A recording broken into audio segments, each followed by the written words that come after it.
applause.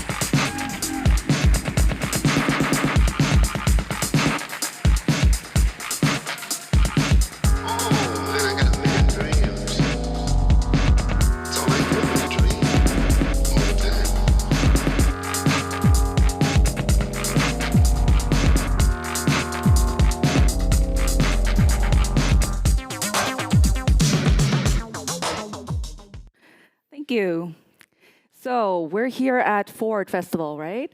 So we're all people who are sort of forward thinking and radical, right? People who keep pushing forward. Just let's do a short, quick show of hands here. Who here before today has ever seen a woman come up to stage for a conference to give a talk with a baby strapped on her? Awesome. Awesome. 2 people? That's it. Exactly. Because why only 2? Why is that? Because something that's been so natural for thousands and thousands of years have someone become something that you sort of frown upon and think, wow, oh my God, couldn't she find a babysitter? And that's exactly what I want to talk about. This is my name. I'm Kaitlyn Chang, brand innovation lead from not Accenture, Accenture. And I was actually on this stage last year, and I talked about including the lovely, exciting world of brand storytelling into the very boring world of e-commerce, right? And back then, I said that I got Corona fat. Well, turns out, actually, I was Corona pregnant. This one. And so I changed from the person who was on the left side to fast forward 1 year. Forward, get it? Forward. So the mom jokes just keep coming when you have a baby. Yeah, so to the person who more or less became on the right-hand side with this lovely daughter that I have. She's 6 months old, that is on the stage with me today. Yay! Pray for me that she is not going to cry because, yeah, she's just been fed, so I think it's going to be fine. Let's see what happens. But that's the spirit, right? Let's see what happens. Yeah. I am currently 41 years old, and this is my first baby, and hopefully the last. And that's actually why... It's not easy. But that's actually why I'm sort of a old new mom, right? And then what that also means is that during my 20s and 30s, I had a lot of time, relatively a lot more than my peers and friends who did have kids, to invest in my career, right? And that's why I was able to do a lot of cool stuff and really build a fantastic, exciting career. But I have to admit, what also happened is that I was a bit of a snob, right? Like full disclosure. So when I looked at my female friends who had just had babies, right? Or, you know, my female colleagues who were struggling, I would think, oh God, I have no idea how I'm gonna do that at all. I have no idea, right? And I would also think, like, if a baby or a child came to work, I would think, oh my God, I hope it doesn't cry. Ooh. And if the baby cried, why doesn't she take it out immediately? Now it's so loud, right? And also I sometimes thought, you know, does she really have to do that? Does she really have to rub it in your face? I get it, you're a mom, you know, do you really have to? Well, like every single problem that you have in life, what happened is that you don't realize what a problem this is until you yourself are actually in it, right? And what a shitty person I had been. This is one of my favorite memes ever. So it's not a meme, it's a tweet, but anyway, every single company says we are super committed to diversity. But what does the diversity actually look like?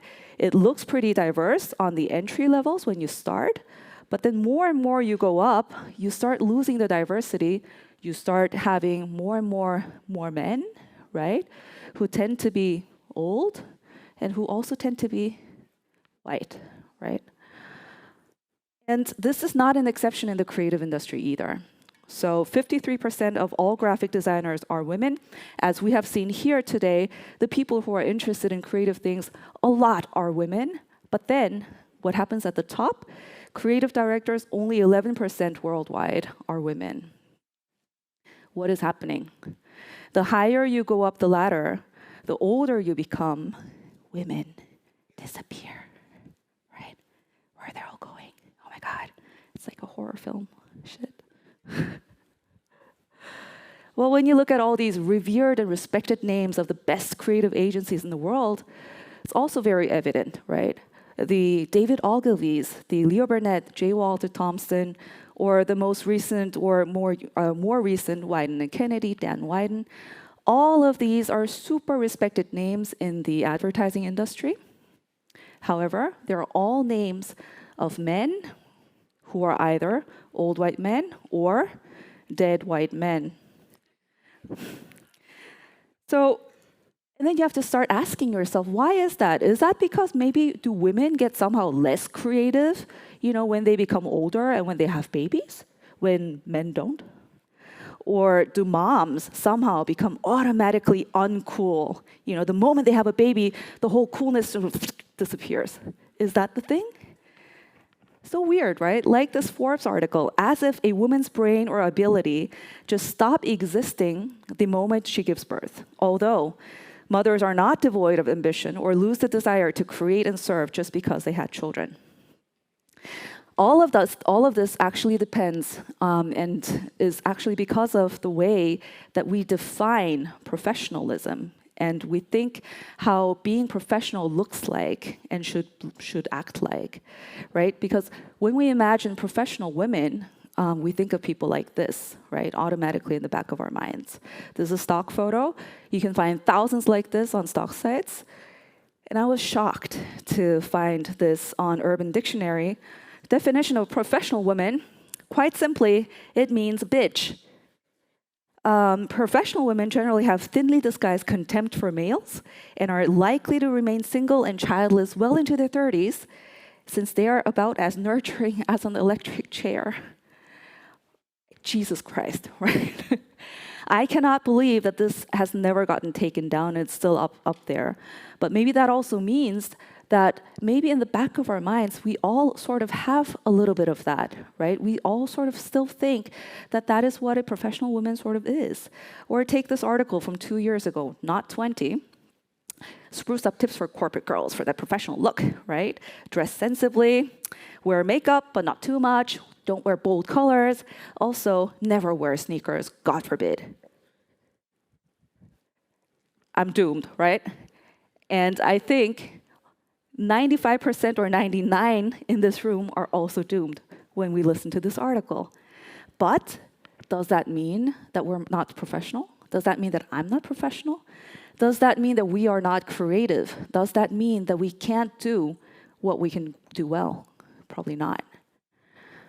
All this also has to do with a lot of corporate culture that somehow became solidified within the past decades. Like, disclaimer, Microsoft has become so much better within the past years. However, this was in the 90s. And at that time, employees were expected to be single or live a singles lifestyle. Really, the company wanted employees that ate, breathed, slept, and drank Microsoft, and here's the catch, and felt it was the best thing in the world. Oh, God. All this means is that actually we have started to confuse professionalism with either completely erasing our femininity, pretending as if we're men, trying to look like men, trying to talk like men, trying to behave like men as much as possible, and also pretending as if you love nothing else in life but work. Thought experiment. A male colleague or boss comes to you and shows you, on his phone, his baby. Everybody automatically goes, "Oh, so cute." And then our feeling for him automatically improves, right? Oh, such a family guy, so nice. But then when a female colleague or boss does this, imagine, immediately you start thinking, shouldn't she be sort of separating her family thing and work? Is she allowed to show that at work? Isn't that a bit unprofessional? Isn't she, can she not stop thinking about her baby while she's at work? Can she even concentrate? All of that sort of runs in the back of our minds immediately, while the same does not happen for men. And that is why, although a lot of women have started working, everyone works, right? So many women are working these days. Still, their whole main responsibilities at home to take care of the baby, to take care of the housework, has also not decreased and not gone away. And that's why we all know that every single woman is sort of like, doing the superwoman thing where she has to take care of everything. But what's important here is that although the left-hand side and the right-hand side are both this woman and really equally important roles, she is expected from the society to completely erase out the right-hand side, to hide it away, to pretend as if it doesn't exist, as if it doesn't bother her, as if it doesn't worry her at all. Because we have come to define professionalism as something that is being like men and pretending like we really only think about work all the time. And that is exactly what I call the Swan Lake, because it's basically like a swan, right? Swans are like this, right? They're super graceful on their surface, and they're like, oh, da, da, da. But then on the bottom, they're like fucking paddling like mad, right? Exactly. And that is basically what every single working woman is doing these days. And in the beginning, for maybe a while, for a few years, maybe it's doable, but it's not sustainable. You start doing it for years and years, and you have a lake full of these swans. And then, of course, the women start disappearing somewhere, right? They retreat back into positions that's lesser important, or they completely give up their jobs, whatever. And that keeps happening. This is all based on the false belief that housework and childcare responsibilities fall mainly on the women only. This is based on the belief that professional women should not be emotional. This is based on the belief that professional women should completely separate her family from work. And this is based on the belief that you can only be successful if you dedicate your entire time and energy to work.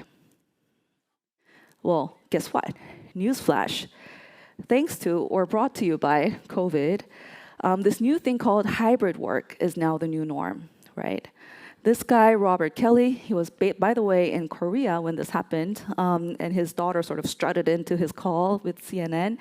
That made headlines 3 years ago, right? If that happened today, that is not going to make international headlines at all, because we're all used to it now. Right? Because of COVID, because of home office, the whole boundaries between home and office has completely sort of crumbled down. And that is why we have all sort of seen our colleagues' living rooms. We've all seen their bedrooms, their children, pets, the spouse walking in the background, sometimes naked. And we've all seen that, right? And that is why this whole very, very strict boundary that we used to have between the office and home is now not there anymore. And it looks like this is going to stay. We are not ever going to go back to the before where we completely sort of separated these two worlds. It is going to be more fluid and more flexible and always combined together. And this is going to stay, hybrid work. Like this Vogue article, I used to hide my kids from my colleagues. Now they're fully in the Zoom. And that's why I think this is a really great chance for all of us, because in order to fight against stereotypes and stuff like that, like representation and normalization is very, very important. And so I think this is a great chance for us to normalize seeing babies and children at work. Does not mean that you have to do it if you're a woman, but I mean that if somebody chooses to do it, it should not be frowned upon. We need to use this chance to normalize flexible and fluid boundaries between family and work. And we need to normalize showing emotion and being human at work. Because this whole notion of having to be sort of completely like a robot and emotionless, this is actually a byproduct of the industrial era, when suddenly all humans had to be sort of part of a machine and part of a factory. Efficiency was the most important, and that's why erase all emotion, just be a machine. But we all know now, after years and years, that that actually doesn't work. It's not sustainable. It's not healthy also for the mental well-being of ourselves, right? We have to acknowledge that and normalize that showing emotion and acknowledging that we're all human and therefore we have human stuff and family also, etc., is something very, very normal. There are a few companies that's already pioneering this. For instance, Slack is a good example. It's not a startup anymore in the Silicon Valley, and this is before the COVID times. But what they've already done is, so in the whole startup scene, it used to be so that you said, our office is so great. We have a breakfast buffet, we have a slide and a ping pong table, beer without end. But what that actually meant is the companies wanted you to not go home, right? It meant that they wanted you to just stay there, work the entire day, and be happy about it, just like in the Microsoft example. What Slack did is exactly the opposite. They said, work hard and go home, before COVID times when everybody had to go to work, right? They said, we don't have ping pong tables here. We have an ethos here that says, if you do want to play ping pong, then go play it somewhere else after work, right?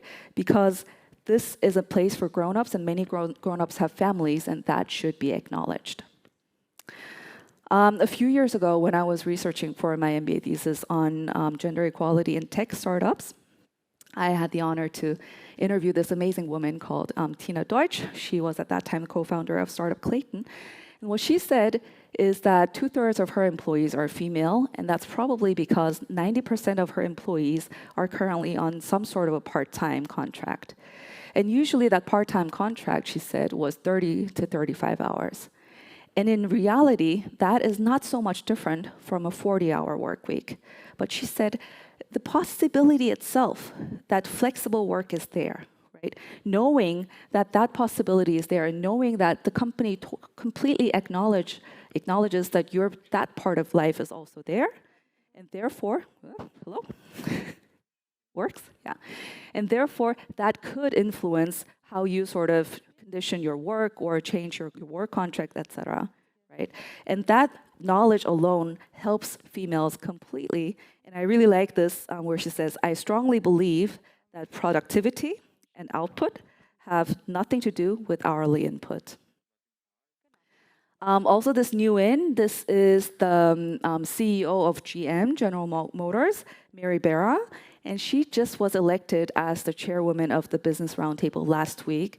And this is a small club of American biggest company CEOs. And she is the first woman ever to get selected as the chairwoman. And she made news last year, actually, because she said when every other company was sort of struggling to find out a new sort of regulations for working from home, she said, you know what? I don't need that. We're not going to need that. We're just going to ask our employees to work appropriately, because our employees are capable of making smart decisions without overly prescriptive guidance. Another resource that I would really love for all of you to check out is the 3% movement. Their slogan, I love diversity equals creativity, yes, equals profitability, yes. And they publish a lot of reports and guidance on things like 20 things you can do to retain moms in creative leadership. Some quotes from that. Do not value availability over creativity, because we all know that you don't get better ideas just because you are sitting at the desk for 20 hours instead of 8 hours a day, right? And exactly because of that, implement and promote a lot of flexible work options like working from home, flexible times, job sharing, etc. And what's really important is flexible work options should not affect anybody's opportunity for advancement. So that person should not get penalized for promotions or for salary increases, etc. Train all employees to learn about and avoid the motherhood penalty bias that exists in comparison to the fatherhood bonus, because when a male gets a baby, then the chances that he gets a promotion or a salary increases rises, because he has to support his family now, right? Whereas when the same happens to a woman, the opposite happens, right? The chances that she gets a salary increase decreases, and the chance that she gets promoted decreases, but because everybody sort of thinks, will she be able to really concentrate on work? And why? Why do we have that difference? That is not really fair, right? So this is a photo of one of our official team photos from Accenture Interactive, and you can see also here that I have my baby there with me. Accenture is actually really, really sort of strong and strict about diversity and inclusion. Accenture is the world's biggest consulting company with more than 500,000 employees, and Accenture Interactive is the agency part of it. And for instance, our CEO, Julie Sweet, is a woman herself, and she has declared that until 2025, we will reach 50% gender equality in every offices. And when you think of 500,000 people, that's a really bold statement, right? And also, for instance, things like working from home, currently not a problem at all. All our colleagues sort of mix it whenever they want. You know, there are sometimes at work, sometimes at home. It doesn't matter on which day. And then they also have flexible time. We have flexible times as well. What's also really important is, for instance, when there's like things like the HR promotions and talent discussions, a very explicit message is given from HR, and they say there should be no penalties for anybody who is currently on maternity leave. Just because she is currently on maternity leave, if she had been working any time within the past 12 months, which is the review period, right? And to get that kind of message continuously from HR is a really great thing. And the same happened actually when I got pregnant with this baby. I told my boss and our country manager, and they were both men, but super happy and super genuinely happy. And then they told me, you know what? We actually have this program at Accenture where moms on maternity leave can still work a few hours, minimal hours per week, to be able to stay connected, right? And you don't have to do this. It's not a must at all. And it's actually something that's legal in Austria, but practically no companies do it because it's more or less a very long-term investment, right, for the female employee. However, so I said, of course, it would be super interesting because that meant that while I do take care of my baby, I am able to still stay connected and participate in cool projects that's happening, right? And so that balance is completely there, and that fluidity is there, and that is something that I'm really, really happy about. So I've talked a lot about what companies can do, but now we have the second part, which is what we as individuals can do, and especially as creative individuals. Because we have something that's a lot more fundamental, which is we are the ones who shape what our society sees, watches, and reads. What does that mean? We are the people who actually create stereotypes for the whole society. Although we are the people who are most likely to be able to really think out of the box, we end up being the people who are creating the box for all the other people. Isn't that a paradox? Great example of this are these super sexist ads from the 50s, right? It's just crazy. Husband-pleasing coffee. Show her it's a man's world. Also, if your husband ever finds out you're not store testing for fresher coffee, be prepared to get beaten by him. Mm-hmm. And I'm sure a lot of you have already seen this and think that, oh my God, yeah, well, this was the 50s. It's gotten a lot better now. It actually hadn't until about like 10 years ago, where this completely cool project from New York, from agency Badger & Associates, called Women Not Objects came out. And they came out with the initiative to completely tackle sexism in advertising. Like this one from Burger King, it will blow your mind away. Like, for whatever reason do we need to show that, right, in a burger ad, but somebody felt like the need was there. And thanks to really, really complete campaigning from these people and this agency, things have gotten a lot better, right, for in our advertising and communication for adults. Things have gotten really a lot better, and we don't really see these that much anymore. But what's actually happening is, if you think about it, did that happen because a team of creative people sort of sat down and said, hey, you know what, let's create a sexist ad? I'm sure not, right? But that happened because of the stereotypes and unconscious biases that we all have in the back of our minds, sort of played along with it and said, yeah, it's fine.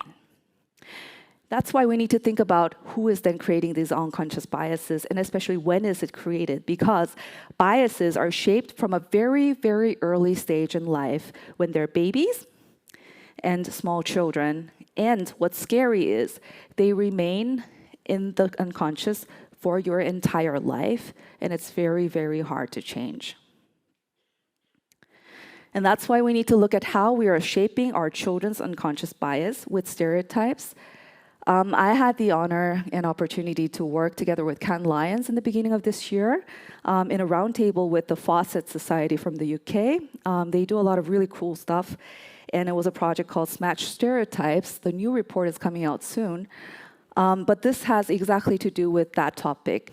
How do we remove and reduce stereotypes, and especially gender stereotypes, in children's advertising?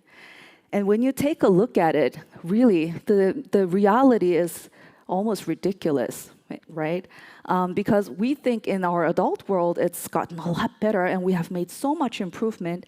Well, still in children's advertising, oh my God, right? The worst is toys and toy advertising. I'll just show you an example. New Lego friends. Welcome to beautiful Heart Lake City. I'm Stephanie. I'm going to a party at the new cafe with my friend Olivia. That's me. I just finished decorating my house. Time to chill with the girls. At the beauty shop, Emma is styled and ready to go. This is gonna be so much fun. There's the vet with Mia. See you soon. The newly built cafe is the coolest spot in Heart Lake City. Welcome. I'm Andrea. Cupcakes are ready. I love being together with my friends. Me too. Welcome to the world of Lego Friends. New Lego Friends. Each set sold separately. Not all characters included. Join us at legofriends.com. Ask your parents first. Cupcakes ready. What's really terrible here is that this was actually Lego's response after being criticized a lot from the public because their Legos were apparently too much targeting boys only with all their robotics and technique and whatnot. And so they actually did research for a few years and then came out with a completely new product line called Lego Friends about 10 years ago that was targeted for girls. Now, what's actually really interesting is they already have a product line called Lego City, which has all the normal stuff that you have in a city, like gas stations, fire stations, space station, why not? You could also have that. And although you could also have a cafe in there, what they did was they made a completely new product line called Lego Friends, which is, by the way, not compatible with the old Lego. The people look completely different and different size, and the people are only girls. And there you have the cafes, there you have the hair salons, there you have the figurines decorating houses and whatever and being happy in an only girl environment. And of course, the packaging is completely in pastel, pink, and purple all the time. Now, what are we telling our children when we have this in our toy stores? Lego has actually sort of improved them after a shitstorm broke out because of this. This was a launch advertising. But still, this product line exists. And we're telling our children that if you're a girl, well, there are the girls. This is yours. You should like this. And if you're a boy, no, you shouldn't like this. If you're a boy and you like this, you're weird. Right? And we're sending that unconscious message to our children already on a completely early basis, and that is really dangerous. To sort of highlight the ridiculousness of this all, there's a super lovely project online called genderremixer.com. You can go online and try it out for yourselves, where you can sort of mash up the video from ads targeting boys and the sound and voiceover from the ads targeting girls and vice versa. And then what happens is you have like all these boys like seriously playing with the robots and stuff. And then you have the voiceover going, oh, my nails are so pretty. And the uncanniness of it is just so ridiculous. And then you start thinking, why do we have to have that difference, actually, right? Why? It is not necessary, and we're sending so much wrong signals to our children because we're doing that. With children's books and songs and fairy tales and TV shows, the moment you have a baby, you start to realize just how much of the old songs that you used to sing, the old stories you used to read are just entrenched in stereotypes. This is an actual excerpt from an actual children's book from the 1970s called I'm So Glad I'm a Boy, I'm So Glad I'm a Girl. Boys can eat, girls can cook. Boys invent things, girls use what boys invent. My God. We look at that and then we think, but at least it's gotten better. It's actually not gotten so much better because we still tell all these fairy tales to our children about the princess who only needs to wait and sleep until the prince comes to, rescue her. Or the whole trope of the wicked stepmom always, the stepmom is always wicked. And that personally for me is I really hate that because I am myself a stepmom to a lovely boy. And I hate the fact that he grew up only hearing and reading these stories where the stepmom is somebody who's like super mean. That is so not true anymore, right? It's outdated, but we still tell those stories. Or songs, I'm sure you guys know the song, Papa Bear is big and fat, and Mama Bear is small and thin. She always has to be thin. Or contemporary children's literature didn't get that much better. Yes, it got better in the sense that they always have a token female character or diverse character, but that character is never taking the lead. There is always the boy who is taking the lead and doing adventures and getting all the spotlight, whereas the girl is always on the side and playing the assistant role. Paw Patrol, this is one of the most beloved children's series these days. Out of 8 dogs, 6 boys and 2 girls. And of course, conveniently, these 2 girls are the smallest, and so they always stand at the very end. Why? Classics like Winnie the Pooh, boy, boy, boy, boy, boy, boy, boy. There's one girl who's actually happens just to be the mom, and she's there because she's the mom of a boy kangaroo. Yeah, so out of the most critically acclaimed children's books, almost 70% actually have boys as the protagonist and males characters. Less than 20% have female protagonists. And with non-binary, it gets, of course, even more dismal. What message are we sending to our children there? Yes, if you're a boy, you should take the lead. You should take the spotlight. If you're a girl, no. You're playing the supporting role. Do we really want to tell that to our children, right? Children's clothing is the highlight. Of course, this whole, pink and blue, gender coding color, that is, of course, also true. But what's even worse is the messaging that we have on there. Like, for the boys, you see always things like little guy, big roar, or crawl, walk, and ride, super cool.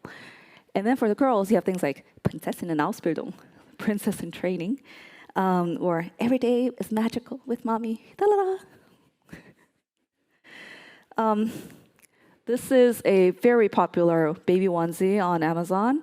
I find it ridiculous because what is this? This is not funny because it's supposed to be funny, I think, but this is exactly what perpetuates the stereotype that dads have no idea about babies or child caring, and we don't want to perpetuate that stereotype.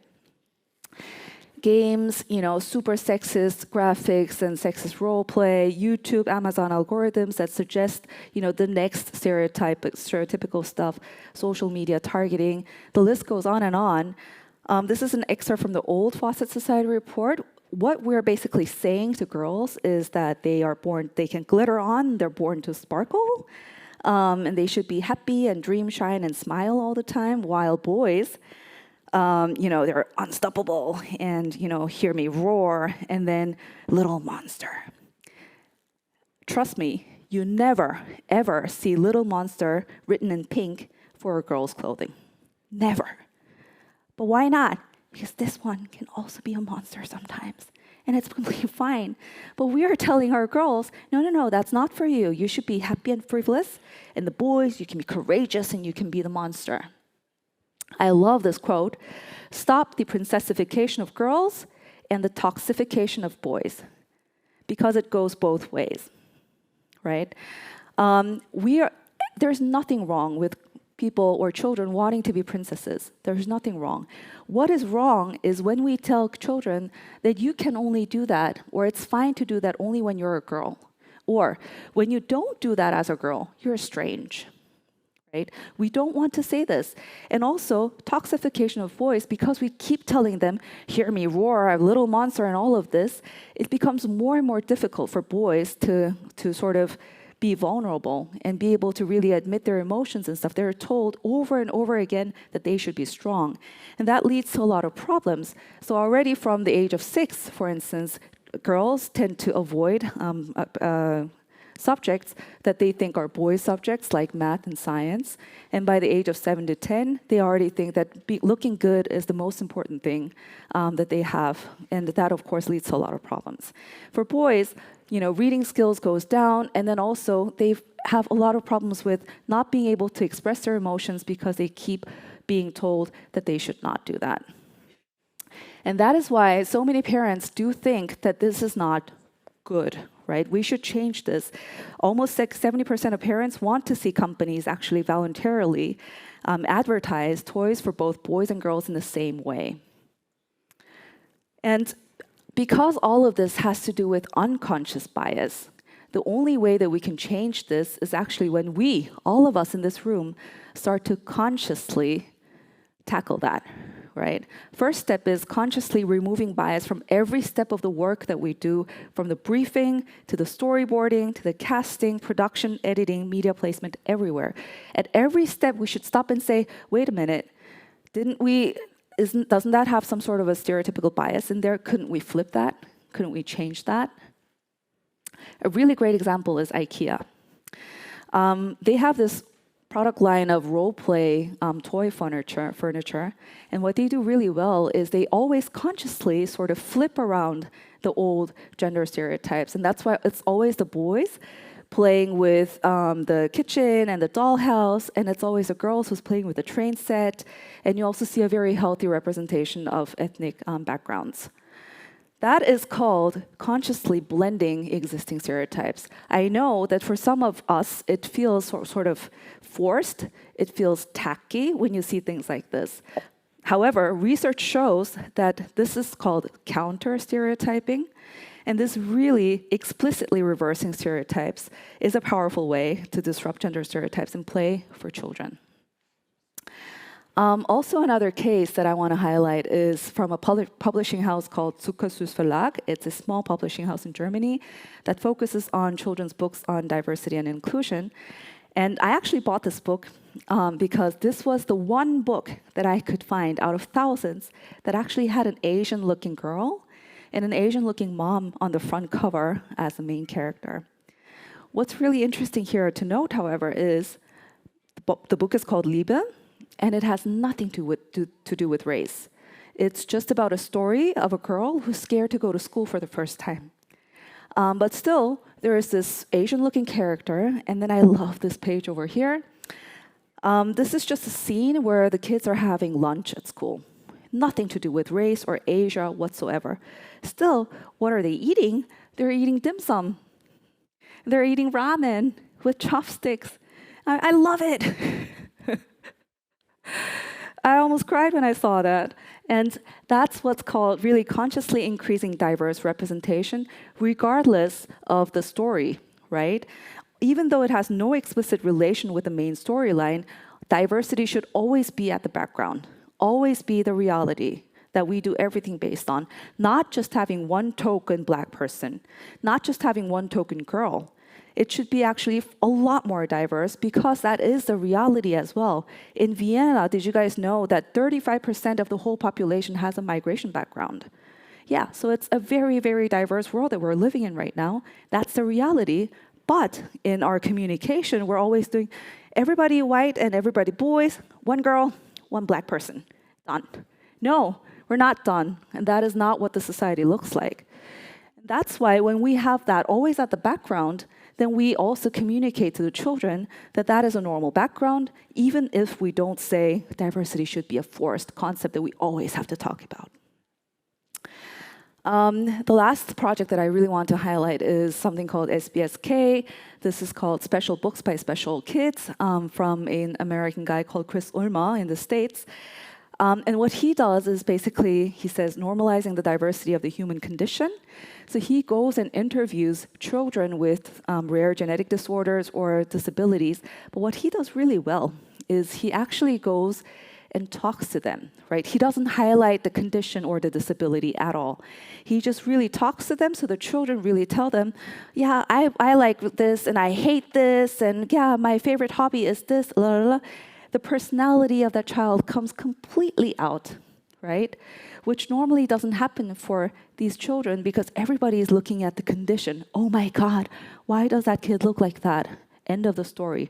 No, he goes deeper and really takes a personal story out. And that's why whenever he posts a video, they're mostly more than 10 minutes long, but you end up watching the whole of it because these personal stories are just so touching and really interesting. And what he's doing here is also has a name, consciously exposing personal stories of the underrepresented. This is called individuation training, meaning that we really try to focus on the personal stories of underrepresented individuals rather than clump them into a group of a certain race or a certain gender. And that really helps in reducing negative implicit biases in children. Consciously, we need to fill in the vacuum because I've heard many, many cases from companies and also from people that I work with that, yeah, they know that diversity is important, but I think I don't know so well about it, so I'd rather just not say anything about it because I don't want to say anything wrong. No, that is wrong because when you do that, you create an information vacuum, especially in children's brains.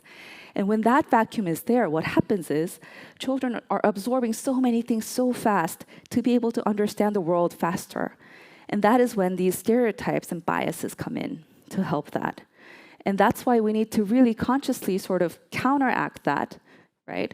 And flip it around with counter stereotypes, flip it around with individuation training, et cetera, so that we can fight that from happening. Consciously become someone's role model or supporter. So if you yourself are a swan, right, think about maybe really coming out of that lake and sort of blending the boundary already so that you can be a role model for another person, right? So, because as I said, it all has to do with the whole concept of normalization. Again, if you don't feel like doing it, you don't have to, but if you do, or if somebody does choose to do it, then we should not be thinking of that person as somebody who is unprofessional, because that is not true. It has nothing to do with being professional when you are able to show your family, or show your emotions, or show that you're human, right? And for that woman to be able to do that, for that swan to be able to do that, she can't do it alone. It is unfair for the woman to say, you have to do that all alone, because it's the societal unconscious bias that we're fighting against, right? And that's why they need supporters. And so if you do know a swan, become a supporter for that person. Like, I have my own personal network of supporters as well. For instance, my lovely husband, who's over there right now, Marcus Mock, the best supportive husband in the world, also really pushed me to, or really encouraged me to do this talk when I was also not sure about it. My best friend, Betsy Akins, she is one of my best cheerleaders in life, also really helped me to realize my own sort of personal censoring of my own stereotypes when I was forming this talk, and helped me really shape it. People from work, Michael Zetter, our country manager, Markus Höfinger, Accenture Interactive chef, and Barbara Gansterer, my buddy, mentor from our Working Parents Network. All of these are people who said, really, really awesome that you're pregnant, and have supported me completely throughout this fluid program that I'm currently doing right now. And last but not least, of course, my team, who many of them are, I think, here today, who have by now seen this girl so many times, either online or offline, but have never ever complained, even though she sometimes were like, and she got bored and she wanted to participate. They never ever complained and told me, no, it's so cute, it's okay, it's not a problem. Without that kind of support, this would not have been possible. So be that kind of supporter for somebody else that you know. Because I would really, really be happy if by the time that this little one, my daughter, works, maybe in 20 or 25 years, then this kind of companies that we used to see don't look like this anymore, rather looks like this, and this is the new normal. And I think this is our job to do, because we do have the responsibility and also the power to be able to change that, to be able to change our society's stereotypes for our future generations. So, so we're gonna end that with the feet of my lovely baby, because mixed personal and work and all that. And so cute. So my name was Kaitlyn Chang from Accenture Interactive. You can reach me either by email, or you can follow me on Instagram or LinkedIn. If you have any feedback or questions or have any cool ideas for new projects, I'm always interested. Thank you very much.